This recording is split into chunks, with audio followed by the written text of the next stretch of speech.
হত্যার হুমকি পেয়ে রাজধানীর শেরেবাংলা নগর থানায় সাধারণ ডায়েরি করেছেন হবিগঞ্জ ৪ আসনের সংসদ সদস্য ব্যারিস্টার সৈয়দুল সাইদুল হক সুমন। শনিবার ২৯ জুন রাতে শেরেবাংলা নগর থানায় একটি সাধারণ ডায়েরি করেন তিনি।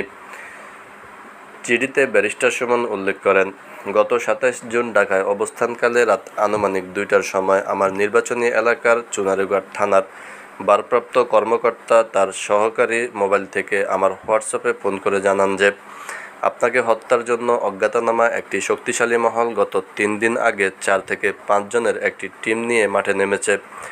আপনি রাতে বাইরে বের হবেন না এবং সাবধানে থাকবেন। জিডিতে আরও বলা হয়, তখন আমি ওসির কাছে অজ্ঞাতনামা ব্যক্তিদের পরিচয় জানতে চাইলে তিনি ওই ব্যক্তির পরিচয় জানাতে অস্বীকার করেন এবং আমাকে সাবধানে থাকার পরামর্শ দেন। এই বিষয়টি জানার পরে আমি মারাত্মকভাবে নিরাপত্তাহীনতায় ভুগছি। জিডির কপিটি তার ভেরিফাইড ফেসবুকের এক স্ট্যাটাসে লিখেন, ভয়টা মৃত্যুর নয়, ভয়টা আমার এলাকার মানুষের জন্য। কী হবে যদি বেঁচে না থাকি? ব্যারিস্টার সুমন দ্বাদশ জাতীয় সংসদ নির্বাচনে স্বতন্ত্র প্রার্থী হিসাবে হবিগঞ্জ ৪ আসন থেকে বিপুল ভোটে বিজয়ী হন।